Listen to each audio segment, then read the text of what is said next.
Evaluation Association is super excited to host Michael Quinn-Patton this afternoon for this webinar. But before we have him present on his presentation, we have a couple of announcements.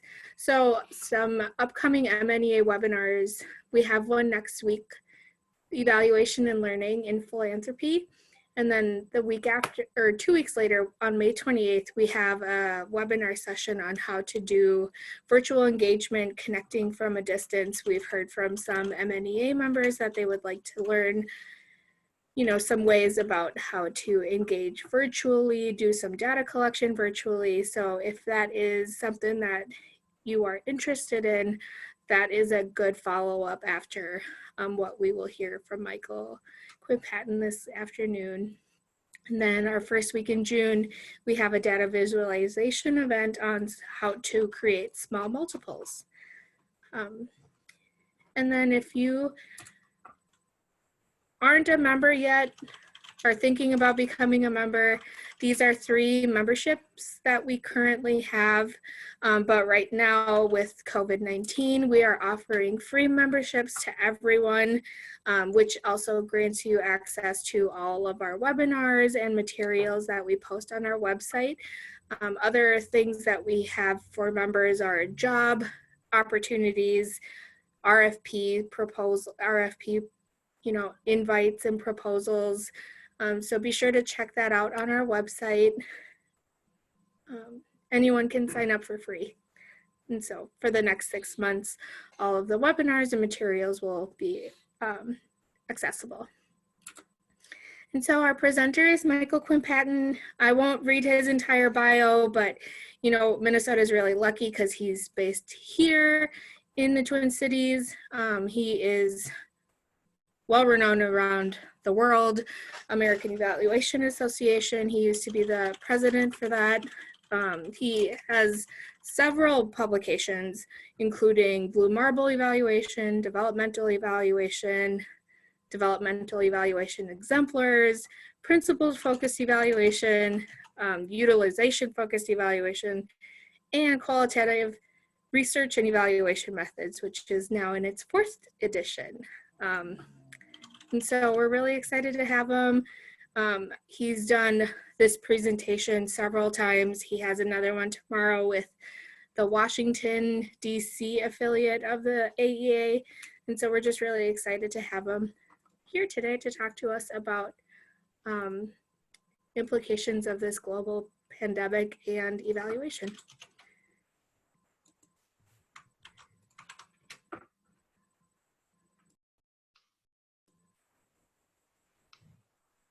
So Michael, I've relinquished my power here. Okay, and you should be seeing my screen now? Yes.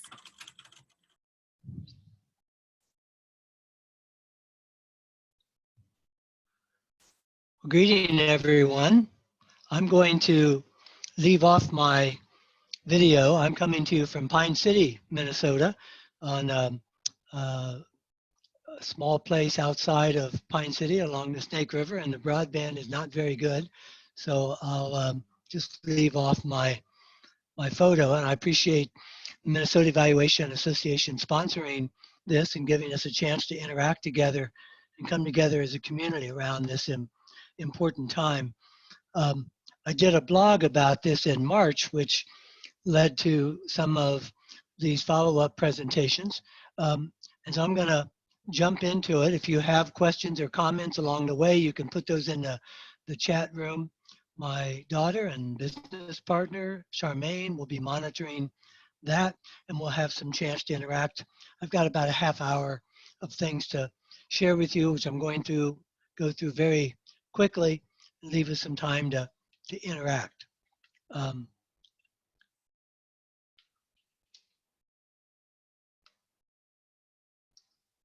So of course, everything is contextualized by the coronavirus, making sense of that, how it affects each one of us and our overall community. And that pandemic response has indeed affected everything. We've got a data visualization session coming up here that's sponsored by the Minnesota Evaluation Association.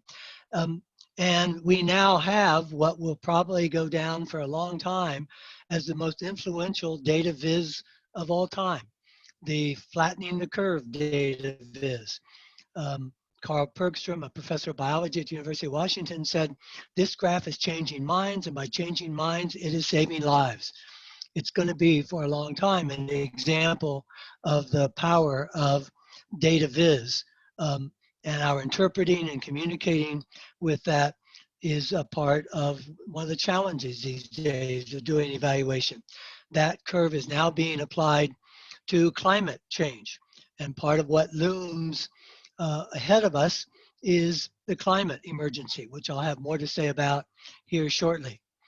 And so evaluation becomes affected by the global pandemic, as is everything else. I've been interacting with people around the world and tracking some of the different effects of things that are going on. This is a cartoon showing the moon telling the Earth to engage in physical distancing. And so we're going to look at some of the issues that emerge around this. There's been a number of people responding in the evaluation community to the effects of the pandemic. SOPATH, it's a social impact group, has issued some guidelines about impact metrics with COVID-19. Better Evaluation has a website that's collecting things about adapting to evaluation in the time of COVID-19. Better Evaluation is a great website, making themselves aspiring to be the go-to website for evaluation.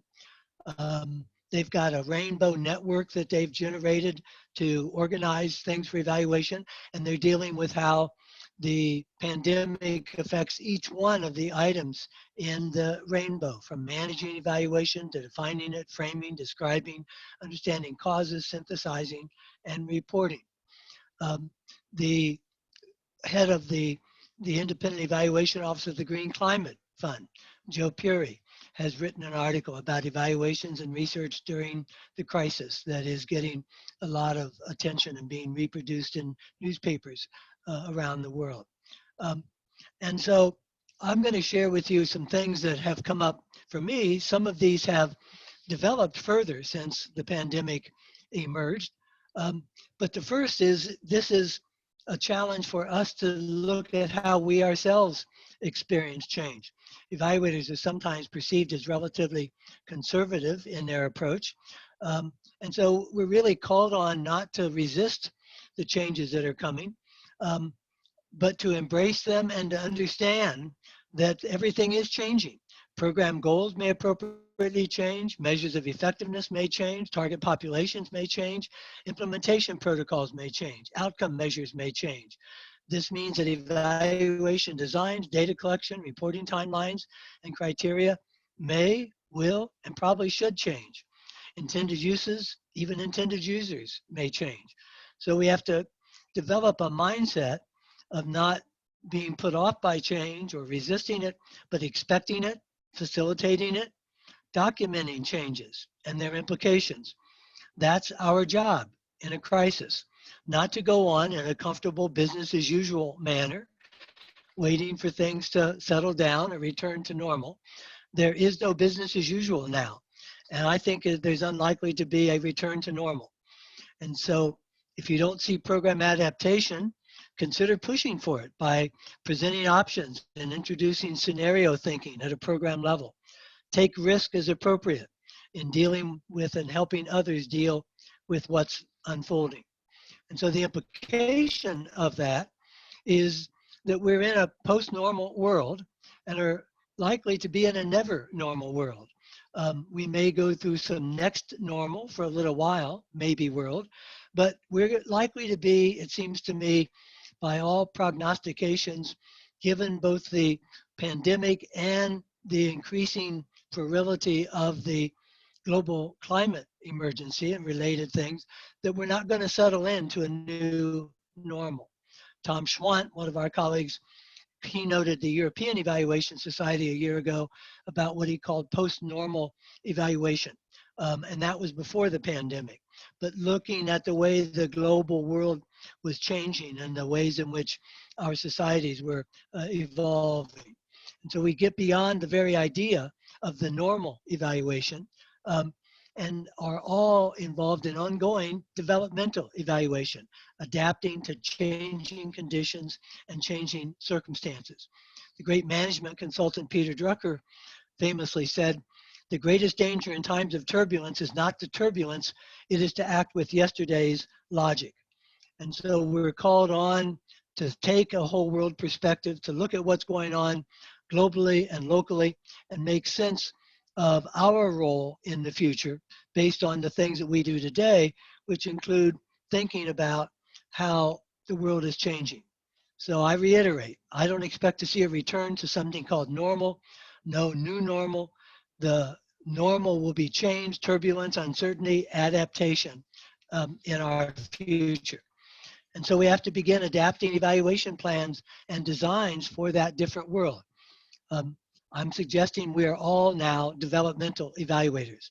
Developmental evaluators being evaluators who can adapt to changing conditions, to complexity, to turbulence, and uncertainty.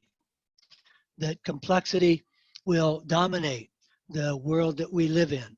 Complex development situations are ones in which the usual logic model and engaging informative and summative evaluation look much more in real time like this, where there are multiple pathways that people are engaging with, trying to figure out what to do, adapting, and each of these forks in the road, each of these adjustments become developmental moments.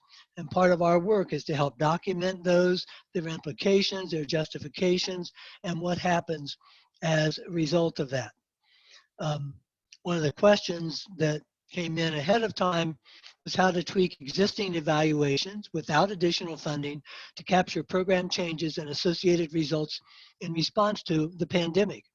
I think the first part of that challenge is to understand that that is part of our responsibility, is to tweak existing evaluations, to make ourselves available for such tweaking, to make that expected, and to work with people to think about what those changes ought to be. This means being proactive, not waiting for people to come to us and say, oh, what are we going to do about the evaluation? But to ask, what can we do as an evaluator to support adaptation? One of the questions that submitted was, how do we balance providing evaluative support while being understanding that people are swamped with responding to emergent needs right now? Well, hopefully part of the way that we can help people respond to emerging needs is to help them get real-time information about what's going on. What are those needs? How are things changing? To help them document what's going on. One of the things in short supply now, as people are dealing with the emergency, is documenting changes that are happening, tracking what's going on with their beneficiaries, with their target populations, with clients and program participants. And so documenting the effects of the pandemic on programs and on staff and on programs can be a major source of support, because they're not doing it well, not often doing it at all. And that's one of the changes that we can make, is to help document the kind of challenges that people are facing and how they're dealing with those challenges. And I urge folks to make it about use, not about you. We're not there to be comforted by them. The job of the people we work with is not to help us do our job. Our job is to help them, to let them know that we are prepared to be agile and responsive. And so by adapting our evaluation to those changed conditions, connecting with them, those who've commissioned evaluators, stakeholders with whom we work, those to whom we report, and start making adjustments with use in mind, not waiting for them to contact us. Evaluation is the last thing on the minds of people who aren't evaluators. So our job is to help get our work done and help them to get their work done. It may mean accelerating data collection in some times. It may mean delaying it in some cases. For example, a planned survey of parents' involvement in schools becomes a quick survey about how families are adjusting to school closures and home schooling. This may include to working with people to keep evaluations from being neglected or abandoned by showing the ongoing relevance of evaluation findings and thinking, which means adapting to ensure that we are offering things that are useful for people. For example, in an international evaluation project I'm working with that has many field locations, instead of continuing to administer a routine quarterly monitoring survey, to be more useful, we've created a short open-ended survey about how people are being affected by and are adapting at the local level and what they need from headquarters. Background data may change. How many people have contracted COVID-19? How many families are dealing with the emergency, have lost jobs? These become new background variables that help understand what participants are facing, who is food insecure that may not have been before. And of course, then real-time data really rules. The evaluation velocity, the need to be agile becomes ever more important. Channel our energy into urgency of thinking pragmatically and creatively about what data we can gather quickly to provide users to help them know what's happening, what's emerging, how needs are changing, and considering options going forward. At the same time, as I've said, helping them document the changes in implementation they are making as a result of the crisis and the implication of those implications. You may be able to gather data and provide feedback about perceptions of the crisis and its implications, finding out how much those affected are on the same page in terms of message and response. That's what developmental evaluators do. So we're dealing with evaluation for a fast-paced, real-time world. And it means that rigor has to be adapted to the nature of the inquiry. There can be no absolute hierarchy about what's a good design or a bad design. Detach rigor from any kind of absolute standard. Rigor serves use and puts us solidly in the situation of doing what pioneering evaluator Peter Rossi called adequate, good enough, relevant, meaningful, useful evaluations, not academic evaluations. Decisions are made quickly. Some data to support those decisions when they are made is better than no data or data that comes in too late. This places rigor in the context of crisis conditions, acknowledging uncertainty, emergence, and urgency. For example, a small purposeful sample of interviews with a few diverse program staff and participants may be done quickly and be more useful than developing and administering a full survey with the extra time that takes. All of this calls for us to engage in systems thinking. The pandemic has affected the health system, the political system, the economic system. If you've been putting off bringing systems thinking to your evaluations, now is the time. If you've already been bringing systems thinking to your work, now is the time to go deeper and to demonstrate to those you work with the relevance and importance of thinking systemically about what is happening. Public health, community health, national health, global health, your family's health, and your personal health are all connected. This is micro to macro and macro to micro systems thinking. The state of public health is connected to the economy, the financial system, politics at every level, social well-being, cultural perspectives, educational inequities, social and economic disparities, public policy decisions, and evaluation. Practicing the interconnections through the lens of complexity, the dynamics that come from seeing things as they emerge, as they're interconnected. So practicing these interconnections and the implications for your work, your evaluations, and even your life. Celebrate the initiatives of young people worldwide to bring a more sustainable and equitable future. Thinking in terms of interconnectedness is what systems thinking is all about. Identifying and evaluating the interconnections that are essential and integral to systems transformations, how people are connecting in networks, how they're breaking apart dysfunctional connections. These are fundamental kinds of evaluation questions. Bruce Mao, a Canadian designer, has said, when everything is connected to everything else, for better or worse, everything matters. And evaluation is a part of that connection. Evaluation matters. This is a map of nonprofit organizations in India that are dealing with different parts of security. personal security, economic security, community security, environmental security, education security, food security, political security, health security, and showing how their interactions put the effects of all of these overlapping systems together to create healthy communities. We can do those kinds of maps in Minnesota. You can do them with your own evaluations. How are the programs and projects you're working with connected to other things? Which takes us into looking at, through these interconnections, resources for how to build systems thinking. One of the questions submitted ahead of time.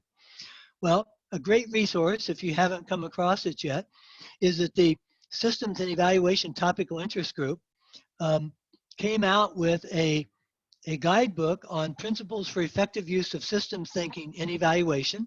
This is free and available for download. They've kept it in draft form as people begin to use it, but it takes 4 major principles for systems thinking: interconnectedness, boundaries thinking, understanding perspectives and dynamics, and looks at their implications for engaging in evaluation. That's a tremendous resource to deepen your systems thinking. It's got lots of additional references in it. Which takes us to connecting the global and the local and evaluating the interaction, what the Blue Marble evaluation book is about.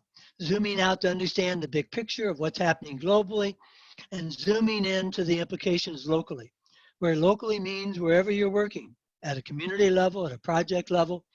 We all know that context matters for every evaluation, but what is involved in contextual assessment has now expanded to a global level. Use this crisis to hone your evaluative thinking skills to understand how global patterns and trends intersect with and affect what happens locally, including in your own evaluations at whatever level you're operating. Context matters. The whole world is now part of our evaluation context. The global south and the global north will be intertwined as the global health emergency deepens and broadens. Connections with our immigrant communities in Minnesota and the work that we all do internationally in the international evaluation community are part of the global local context. Now, given the crisis, pragmatically learning to zoom in and zoom out is going to be useful for us regardless of how things move forward. This isn't just a crisis skill. This is a long-term kind of skill. It involves looking at the intersections between the micro, the meso, and the macro, and doing this over the long term. Number 9 in my list of things that we're being affected by is preparing to make the case for evaluation's value. This is a biggie. I've lived through several crises over my nearly 50 years in evaluation. Times when during the Reagan administration, evaluation was cut back after the 9/11 crisis. In that crisis, local level evaluation budgets were cut. Expect proposals to cut back evaluation funding. Reduced evaluation demand and declining evaluation resources may well flow from the crisis. Evaluation budgets, units, and personnel have always been vulnerable in times of crisis. One of the first targets for budget cuts in recessions and political turmoil have historically been evaluations. The economic ripple effects won't show up for a few months, but they will manifest. Be sure of that. Economic recession is an absolute certainty. The way the government money is currently being poured into the economy is not sustainable and will lead to major cutbacks down the road. Those cutbacks may target and hit evaluation especially hard. Prepare by working now to make evaluation all the more useful and real-time data essential so that the evaluation value proposition reframes evaluation as an essential activity, not as mundane, bureaucratic, or luxurious function when times are good. I think we need to think of ourselves as essential workers because what's becoming clear in this pandemic crisis is that policymakers and actors and people on the ground can't make informed and effective actions without good information. Part of the crisis of this pandemic is the lack of good information, of good testing data about how many cases there are, about what's happening and what treatments work and who's complying with things. So evaluation information is essential. We need to think about it that way ourselves if we're going to have others think about it that way. Define, conceptualize, and articulate and demonstrate the essential utility of evaluation. Lay the groundwork now, not when the cutbacks are announced. Your future as an evaluator and the future of the evaluation profession depends now more than ever on demonstrating evaluation's cost-beneficial utility. Our capability of demonstrating value for money based on evaluation use and in the process use of applying adaptive and crisis-informed inquiry frameworks and complexity-informed recommendations. A parallel function that I've talked about before at the Minnesota Evaluation Studies Institute and written about is the resources available for making the case for evaluation. Now, clearly, one of those, from my perspective, is utilization-focused evaluation. But the Better Evaluation site that I mentioned earlier has some great resources about thinking about the utility of evaluation. And if you are tracking the news, you're going to find lots of examples of why information is so critical. The April 26 New Yorker magazine had a tremendous article on how Seattle's leaders let scientists take the lead and New York's did not. The difference between the coronavirus outbreaks on the East and West coasts emerged roughly at the same time. But the danger was communicated very differently. The use of data, the engagement with epidemiologists and with scientists and with evaluators was very different. That same issue, the New Yorker has an article by Siddhartha Mukherjee, who wrote the great book, The Emperor of All Maladies, about cancer, on what the coronavirus reveals about American medicine. And much of that is about the inadequate evaluation of what goes on in health, about the challenges of health disparities, about the inadequate access, and all of these are connected to evaluation issues. So keep up to date with the analyses that are coming out about how decisions have been made. I'm doing an open webinar tomorrow afternoon for Claremont University at 2 o'clock Central Time on the implications of leadership and evaluation for the pandemic, that addresses in more depth the role that we can play with preparing leaders to deal with evaluation data. We're all called upon these days to be knowledgeable, to be a fact checker, to help distinguish what's true from what's not true with so much garbage out there. We're not only in a pandemic, we're in what's become called an infodemic. An infodemic with too much information, too much bad information, too much fake information, too much false information.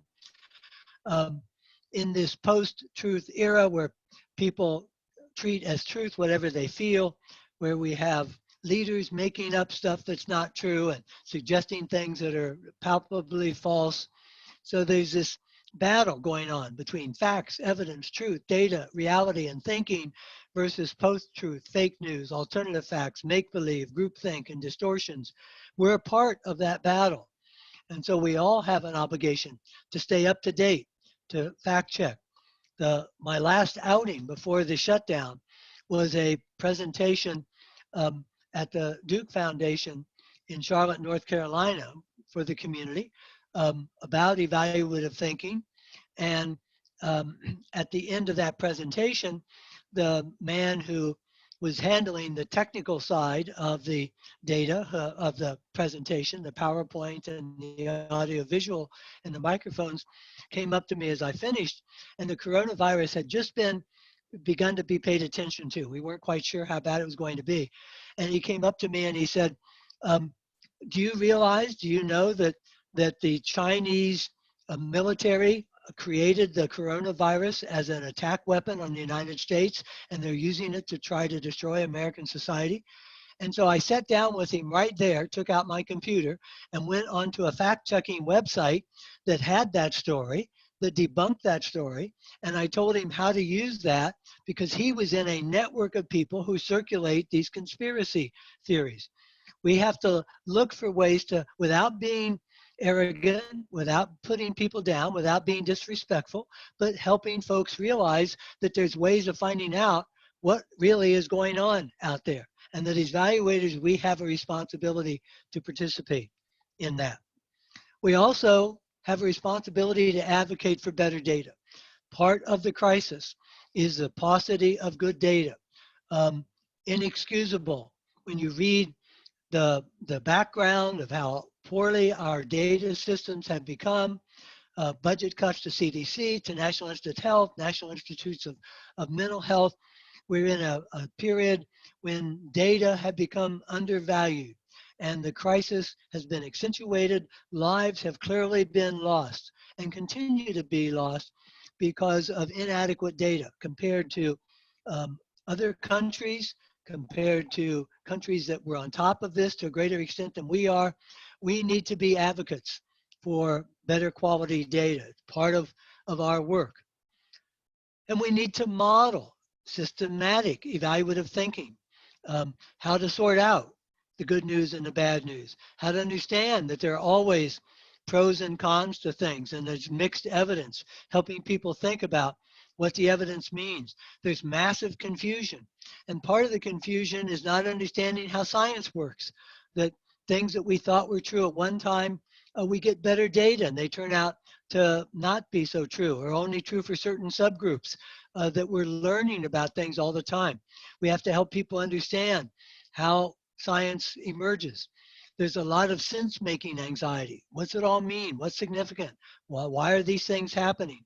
There've been people looking at past pandemics to get lessons. Wired magazine did a whole big article on what we can learn from past pandemics. Hunger for answers, hunger for meaning. We're a part of that discussion. It's part of what we do. Pandemics are inexorable. The canon of plague literature is a chronicle of nature's senselessness and its indomitability. And so people are looking backwards to the plague of Athens in 431 BC and the plagues across time, the bubonic plague, the Spanish influenza, to understand, looking to literature, humanities literature, novels, Albert Camus' great book, The Plague. Steve Boyd is a future worker, an ecologist, and describes himself as an anthropologist of the future. And he talks about the skill of sense making, skills that help us create unique insights, critical decision making.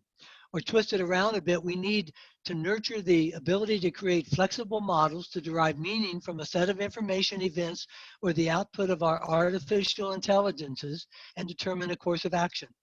Sense making is a higher level thinking skill that cannot be codified.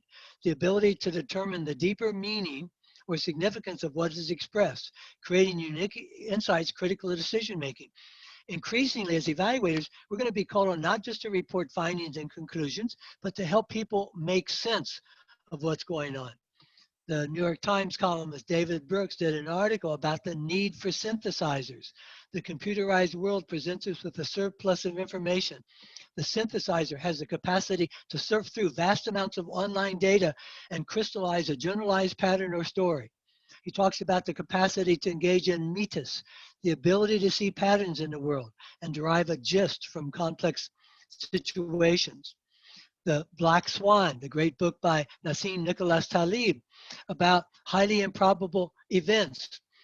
Taleb has engaged with the pandemic, had predicted the pandemic, as did others, and talks about what the world is like when we come to expect and be able to make sense of highly improbable kind of things, what's called the Black Swan, rare events that it turns out are increasingly not so rare.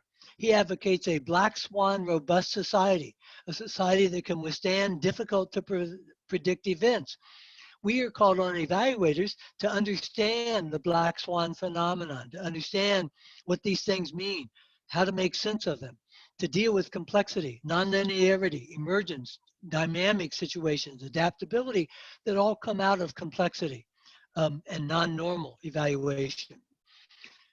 Last year, the American Statistician came out with a really important special volume, for those of you who may not have seen it, called Moving to a World Beyond P less than 0.05. in which they suggested banning the term statistical significance that's become mechanistic and meaningless, and instead that statistical analysis principles going forward should be to accept uncertainty, be thoughtful, be open, and be modest. This is the world we live in. These are evaluative thinking principles. They help us separate the signal from the noise to figure out what's important to pay attention to and what's just fluff out there. Sense making and learning is being able to pick out what's important. Malcolm Gladwell said, information is like a stream teeming with fish. And if you stick out a net, you'll collect something. But to decide what information is consequential, how does one do that? He says at the heart is the process of distinguishing signal from noise. How do we do that? Nobody really knows. But he goes on to say it comes from practice, from working at it, to having conversations, from using our community like this to figure out what's going on. In Scriven's logic of evaluation, there are 4 steps: defining criteria, setting standards, measuring performance, and then synthesizing the results to reach evaluative judgments. So 3 more here and I'll be done. Give me a couple more minutes. It's really important to focus on learning during this time. There's a hunger for lessons. One of our great skills is extracting high quality lessons. So people are trying to make sense of things and also trying to extract lessons. Program people, policy makers, decision makers, our family members. The Nonprofit Quarterly last month had a special issue on what COVID is teaching us about social change. The British Medical Journal has been carrying articles on lessons from the experience so far. Fortune magazine looked back to lessons from the Great Recession of 2008. And one of the lessons they identified was deciding what's critical to protect, focus, prioritize, don't get distracted, know what's worth knowing. High quality lessons are empirically based, triangulated. They result from double and triple loop learning. They're different from findings, conclusions, and recommendations. They provide actionable directions. There's a difference between lessons versus lessons learned. Lessons are cognitive understandings. Lessons learned are behavioral. Something isn't learned until we apply it. We can create adaptive learning systems that help organizations and programs and projects, the people we work with, engage in ongoing learning. The power of shared learning breakthroughs, and use the crisis to capture lessons, not later, but now, as they're unfolding, tracking the trends, sense making, extracting lessons. The coronavirus lessons are going to be lessons for the global climate emergency that's coming down, that's on top of us. This cartoon from the Economist magazine shows the climate change looking in at the battle between the coronavirus and the world, preparing for the next fight, treating this as a preliminary battle for the big battle that's right around the road. And part of this involves owning our own stake in what happens in the world, bringing values to bear. Nassim Nicholas Taleb, the author of The Black Swan, also last year came out with this book called Skin in the Game, in which he suggested that you should not trust anyone that doesn't have an explicit stake in what's going on, and make that stake explicit. That's different than the way evaluators usually operate, where we're considered to be independent, to be neutral, to not bring our own values to bear. But the synthesis problem, as Scriven has described it, is how to combine factual premises with value premises. That's the heart of evaluation. Scientists actually aren't terribly good at that. They focus on the factual premises. We bring the added value of integrating factual premises with value premises. And so we bring to bear things like equitable evaluation, the values of diversity, equity, and inclusion. One of the things that we know is going on here in Minnesota as everywhere else is the coronavirus is affecting people through health disparities. And those health disparities aggravate the effects of coronavirus, differential death rates, differential sickness rates, differential access to health care. And so we can evaluate how solutions and interventions manifest the values of diversity, equity, and inclusion. Our AEA guiding principles call for evaluation for the common good, that evaluators strive to contribute to the common good and advancement of an equitable and a just society. We're not neutral about justice. We're not neutral about equity. We're called on by our principles to pay attention. And so these controversies, who gets a ventilator, the relative emphasis on health versus the economy, voluntary versus mandatory compliance, dealing with health disparity, these on a long list of issues require both data and values and our owning our skin in the game, that we all are vulnerable, both to the pandemic and to the coming global climate emergency. To know where you stand and be able to articulate that you care about what's going on, and that's part of what motivates us to bring data to bear, that we are interdependent in this pandemic and with the global emergency. Ubuntu is the Southern Africa principle that my humanity is caught up and is inextricably bound up in yours. I'm human because I belong. The spirit of Ubuntu means wholeness. It is knowledge that we belong to a greater whole and are diminished when others are humiliated or diminished, when others are tortured or oppressed or treated as if they were less than who they are.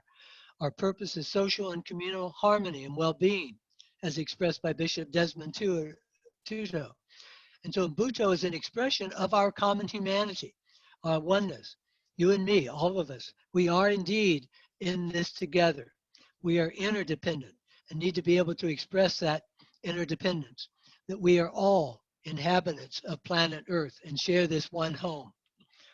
And so finally, we need to spotlight the need for global long-term sustainability because the global climate emergency is upon us. We've seen the flattening the curve chart. These are charts about the great acceleration that go back to 1750s, the beginning of the Industrial Revolution, and show that in the 1950s, carbon dioxide, nitrous oxide, methane, ocean acidification, global warming, marine fish catching, tropical forest loss, all of these are what are called hockey stick formations. And nobody better than Minnesota understand hockey stick formations. This is our data visualization going forward. We are in a hockey stick visualization world where these trends are getting substantially worse quicker. The United Nations climate change reports give us until the year 2030, the point of no return on global warming. Climate emergency was the word of the year last year, chosen by Oxford Dictionaries, which chooses a major term every year to capture that time. So it's not just the global pandemic. This is being treated as a dress rehearsal for the larger climate emergency that looms. The Secretary General of the United Nations keeps reminding people that the climate emergency hasn't gone away while we're fighting the global pandemic. And so part of what we need to do as evaluators is keep those connections together to understand that this is one symptom of the larger issue that's going on in the globe. We're the first generation to know that we are destroying the planet and the last generation that can do anything about it. And so speaking truth about the global crisis is not just the pandemic, it is the climate change global emergency. In last October, the International Development Evaluation Association met.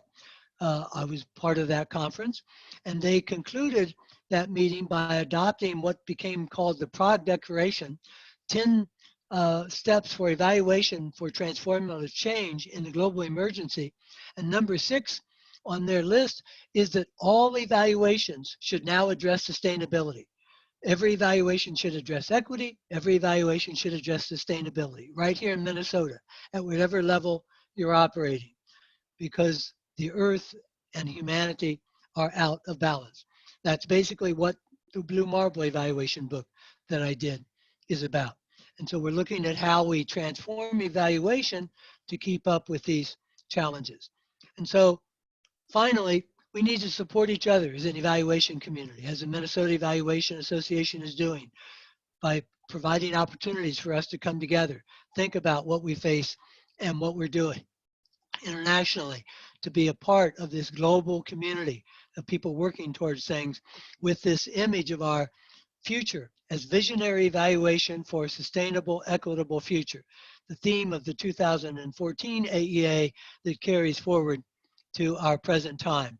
There's a new initiative that's just emerged, committing to influential evaluation over the next decade to that year 2030, the point of no return, that we can all be a part of wherever we are, because we are all in this together. Thank you for this chance to share some thoughts with you. And let me open it up, Charmaine, for any questions or comments, either verbally or in the chat box.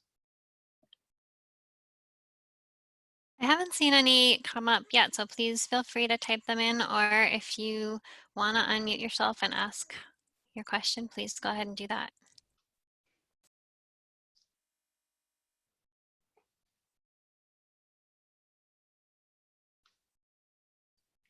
Questions, comments?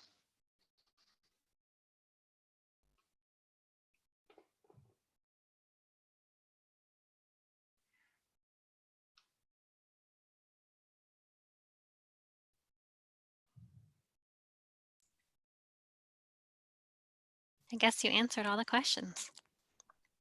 Or I overwhelmed with too much? Okay, here's one from Nikki. Could you talk about the work group we have from Zenda's meeting last week? That's from Nikki Bowman, who is one of our tremendous leaders and one of the leaders of Eval Indigenous. Hi, Nikki. Wonderful to see you. And one of the things that's going on is a lot of different groups. Nikki's referring to a transformation forum of people that are working around the world to deal with various aspects of transformation, and including connecting the global and the local, the indigenous work, indigenous communities, and global issues. Nikki's been a leader in that, and so there are opportunities for any of you to join these working groups. There are several different transformation working groups. One of them that's especially relevant, maybe this is the one you're referring to, Nikki. If not, please come off and share your own thoughts. But there's a group that Glenn Page is working with, one of our Blue Marble evaluators, on mapping the connections between local and global, mapping local systems, and creating maps of ecological areas like Minnesota, and how we're affected both by what's happening locally, globally, understanding better our own ecosystems. I find that you know, the pandemic is partly an understandable focus of attention, but our government and journalists haven't been doing a great job of covering the effects of climate change, even right here in Minnesota. As you all know who are Minnesotans, the walleye is the Minnesota state fish. The state motto is a land of 10,000 lakes. 87% of people in Minnesota go fishing at least once a year. A 2% increase in a 2-degree increase in the temperature of the lakes in Minnesota, which is forecast by 2030, will wipe out the walleye population in Minnesota. That's something that interests a lot of Minnesotans that folks don't know about. We'll also wipe out the walleye in Wisconsin, where Nikki is located. So, Nikki, have I covered what you had in mind? Or come off mute and add how you're involved with this. Yes, it is, Glenn. It was an amazing group of people, very diverse. I don't even know how many countries, maybe 41 different people on there. English was not half of the people's first language. It didn't sound like it, but just people really coming together through governance, policy, systems, evaluation. It was really a beautiful meeting. And I'm Glenn's link that I put there. It's amazing, and you can be a little bit involved, like maybe only 1 hour a month, up to 20 hours a month if you want to. But it's truly a way to get involved, to share literature. I thought it was super important to be part of this because and the session is recorded. Oh, the session's recorded, I believe. Yeah, I think they'll find a recording there. And the walleye won't get totally in Minnesota or Wisconsin, because there are some lakes that up by Eddy's, I can't remember what's the biggest lake. It's like the second best lake in the world to catch walleye on. The tribe, the White Earth tribe, puts policies on it, so you cannot bag fish from the lake. Nobody can. And so that kind of goes into how the UN said Indigenous people really are using their sovereignty and their policy and governance to sort of protect our earth and our natural resources. That's a great example. I do like walleye though, and as a tribal member, I usually can get my hands on things, but we're very, you know, good about that. But that's all I wanted to add, but it's a great group. It's a great group of people and really just committed. Our vision is one for Mother Earth. So it's amazing. And I'm going to put a plug in for you, Michael. You've been really inspiring a lot of people with your weekly pandemic love song or whatever. I really like it. Whether it's spoken word or singing, it's great. We're waiting for it. You have a fan club. Well, I have a special new treat. It is taking off on its own. It turns out that a longtime evaluation colleague in Oregon is a jazz pianist, and we're going to do a collaboration this week. Some improv jazz and a little pandemic comfort music. So we got some questions now in the chat. Thank you for that, Nikki. Rob is noting that there's a WHO meeting taking place right now to address the COVID issue on a worldwide basis, and surprised the US is not participating. How does the world evaluation community work together to overcome these political obstacles? Well, there are groups like the one Nikki talked about. The International Development Evaluation Association is working actively to engage with transformation of evaluation, create pressure, and look for the different folks that are engaging. And one of the perspectives I've developed around this, Rob, is I actually think that there's a positive side to the US withdrawing from the climate agreement, because the federal government actually wasn't going to do that much. And what it made clear was that all of us are going to have to sign on to the Paris Agreement. And so despite the fact that it's illegal under the US Constitution for states to engage in foreign policy, there are states, there are cities that have signed on to the climate agreement. There are organizations that are signing on, and it's making it clear that we can't just defer to the federal government, that we're all going to have to play a role. Molly says, I am one of those youngish evaluation professionals who lost their internal evaluation job due to COVID. Can you give any advice for new evaluation consultants? I am not the only one. My condolences to you for the stress and struggle of this time. And I think that one of the, when I've taught the evaluation consulting course, one of the things that I've urged people to do is to use whatever time they have to look for places where you can demonstrate your knowledge and your expertise. So there are all kinds of newsletters, there are various kinds of listservs, there are social media groups, and a part of what you can do is review the evidence that I was talking about, the New Yorker magazines, the things that are in the New York Times, the work that's coming out of the United Nations, and write short columns, post pieces, write blogs. We'd be happy to have you write a blog for Blue Marble Evaluation and demonstrate your knowledge by continuing to write, continuing to work, show your interest, put yourself out there, build up your resume, make yourself visible. Don't sit back.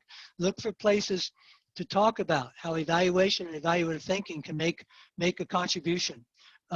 And that you do that locally, you can do that nationally. The way I got started with my career was going around and interviewing local nonprofits about what they were doing with evaluation, not to promote myself, not to promote utilization focus, just to say, I want to learn more about what you're doing and what kind of challenges you're facing. And so use this to gather data, to think about, to show what the value is, make yourself visible. And that will come back to people will find you that way and say, I want that person to be part of my team as some of the smoke clears.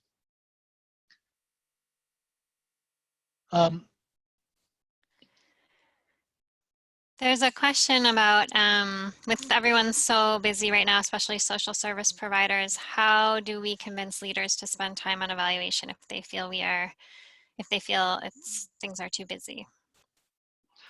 I think that it goes back to showing the effects of not having data. That in fact, this is what I'm addressing tomorrow in the Claremont kind of thing, is the importance of demonstrating to people that information and the lack of evaluative information is a critical part of the pandemic. It's not a luxury. It's not something to be done when times are good. It's especially critical to be done at a time like this.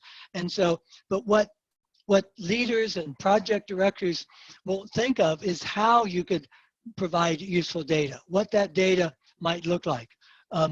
And so that being able to do that is a part of the challenge and do it in a way, when you do that, don't do it personally.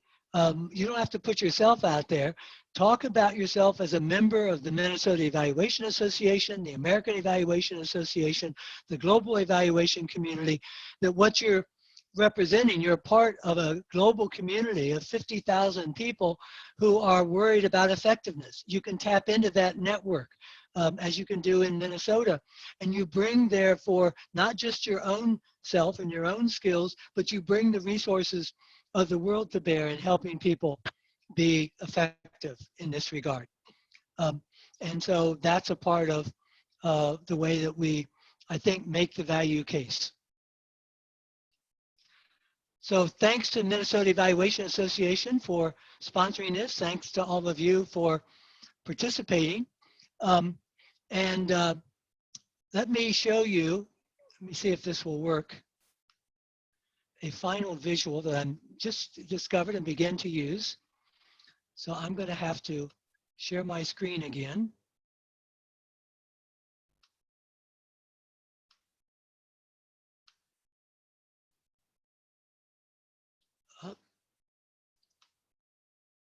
See if I can do this.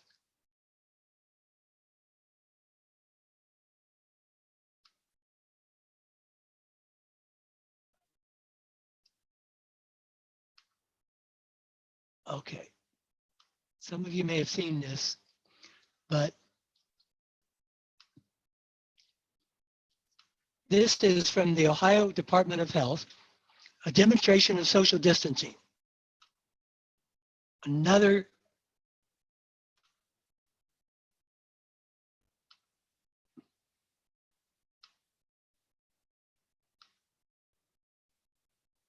sorry.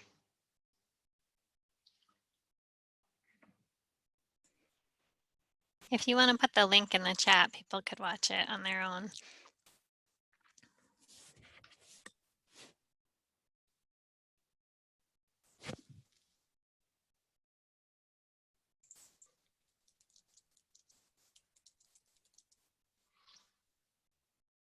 So what I want you to imagine now is, so if you could see that, type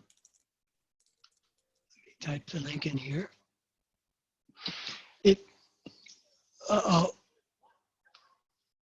There we go. That's what we want to watch.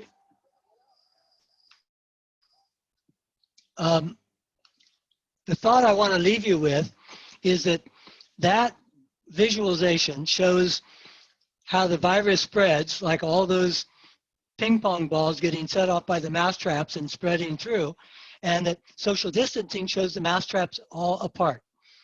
If you reverse the images, you get an image of what we mean by global transformation, where the baseline is that all of these initiatives, all the projects, all kinds of equity issues, different organizations, different projects are separated from each other.